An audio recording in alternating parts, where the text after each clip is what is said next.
Hello everyone and welcome back to the Hunter Valley PaleoZoo. Today we are finally finishing the Montana Trail with the Stygimoloch enclosure.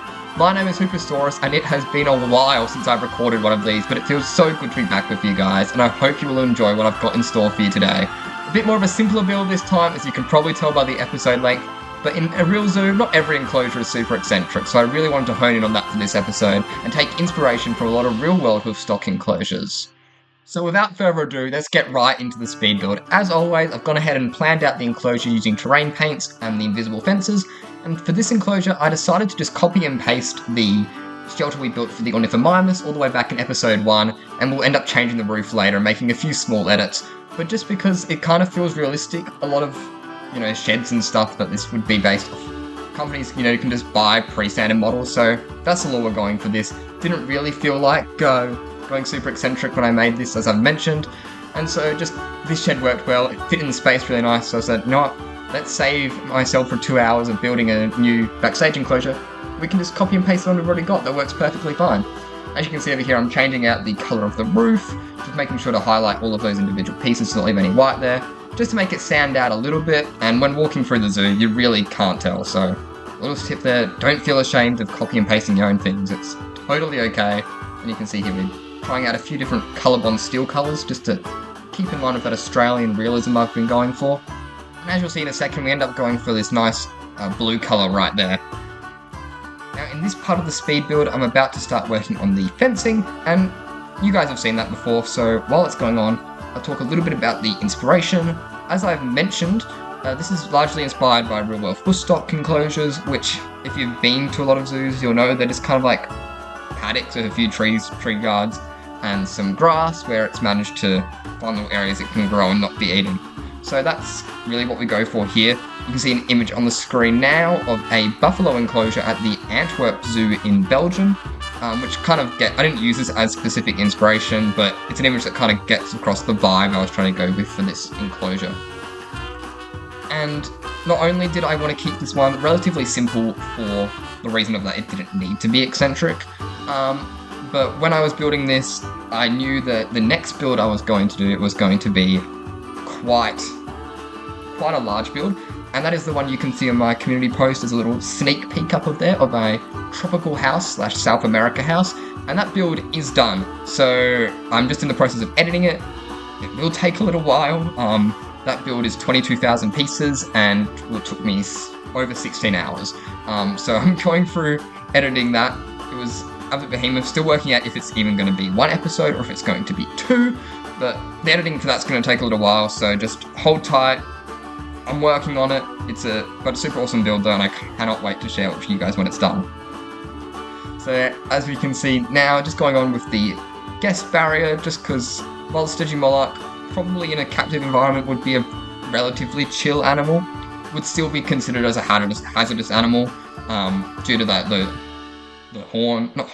skull, and all the little, I guess they are horns coming out the back. So yeah, we really wouldn't want guests who think they know better to try and get in there, so just having a little extra guest barrier over there would be really important just for safety and a little extra bit of realism. Also, it just allows the planting we'll do there to feel separate from the path, and just it makes it look nice at the very least. So we go ahead and just copy all of that around, all the way over to the entrance back onto the main path, and there is a little bit of a dip in the terrain, so just rotating those fences to make them line up with the terrain. With that done, it's now time to move on to the terraining and the foliage work. So as you can see over here, we're just doing a little bit of terrain painting here with some dirt and grass, a little bit of rock around the edges, and you'll see we'll use these little pebble rock piles here that I got off the workshop to create a rock barrier all the way around the fence, and this does is just add a little bit of a natural deterrent from the animals from getting too close to the fence. These rocks would be really uncomfortable to walk over, so they're just more likely to want to stay away from that, and that helps again with safety. It's not a hard barrier, they technically could get over this, but it's just a natural thing that they'll prefer to stay away from it. You see it a lot with like other hoof stock animals like giraffe enclosures, zebras, all of that kind of stuff you'll usually see. And now it's time for trees. So you can see we placed in 3 main trees, and then using some of my tree guards we've used in other enclosures, just to protect them from having the animals strip off the bark and leaves and stuff like that, and just allows the trees to grow. These would be brought in mature, but still, these guys could easily destroy those trees if they wanted to. And now, just to kind of add as a little bit of a separation of where we put that dirt texture, using some of the, I think it's rock 4, like flat rock 4 or something, I don't know, it's one of the ones on the first row. I've used it quite a lot in this zoo, but just on its side it has a nice horizontal edge, which none of the other rocks really have, I find.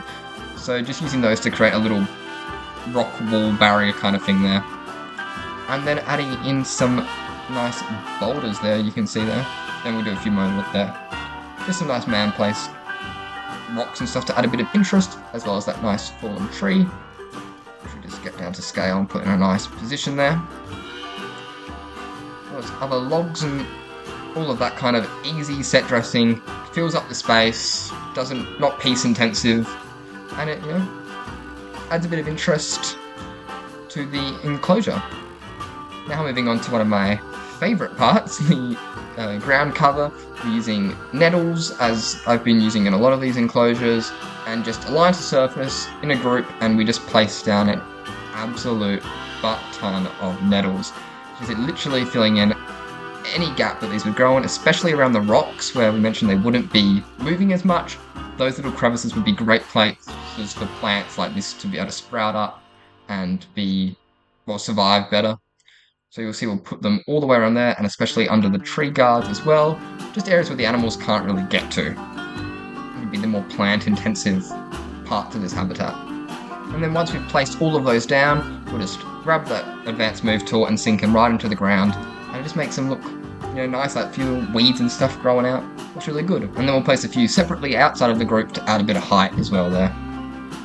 And just fill out any areas that were a bit feeling bland. I move on to my Russian I have no idea what these, I can never remember the name of these, but I know they start with Russian. So if you want to use those, just search up Russian, and it's the bush that looks like that.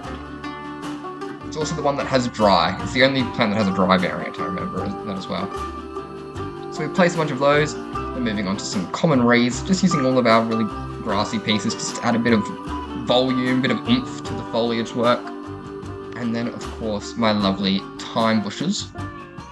And just filling all of those areas out with a bunch of plants in those little crevices and just where I feel it needs it to look pretty. So we do all of that before we go ahead and add in a feeder, which I think, and a water trough underneath there. And then a few plants, king ferns and other fern leaf, especially on the guest side of that fence there. So this is really where you can get a bit more creative with your plants if you're going for that realistic kind of look, because obviously there's no animals there to eat the plants. And then still there we put a few saplings in before, just adding a few rock barriers over here, working on not just the Stygimoloch habitat, but filling in this whole area and just making sure that the entire precinct of the Montana Trail is complete. Something I really do recommend is just filling in your gaps as you go. You can see this one here we're just filling in with a bunch of foliage, and that's all there, just copy and paste it. You're not going to tell. If you're really worried about it, just add a few other things, but really copying and pasting is the key to success in these games. But otherwise, if you don't do it as you go, you'll just end up with a bunch of gaps and you will not feel motivated to go back and fill them in later. At least that's how I find it, so if you struggle with that, just make sure you do your gaps as you go.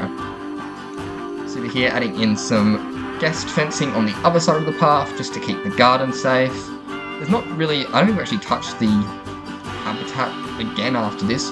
I do go back in to do some outdoor backstage after, but it's really important just filling in those gaps and making sure this entire precinct is done. You can see here we thought about there adding in a glass viewing like we did with the Ornithomimus, but just wasn't vibing with it then, so decided to leave it out. And just continue along here, placing our fences.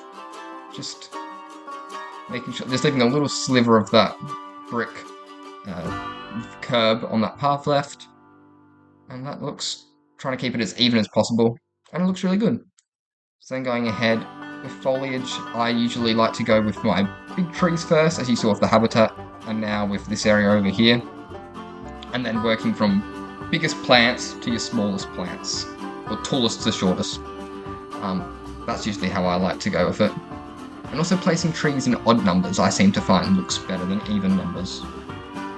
But that could just be a me thing. It's all personal preference. But just something to potentially keep in the back of your mind. So over there we're adding in some tree ferns. And the garden, and this is going for a more cultured garden kind of look over here.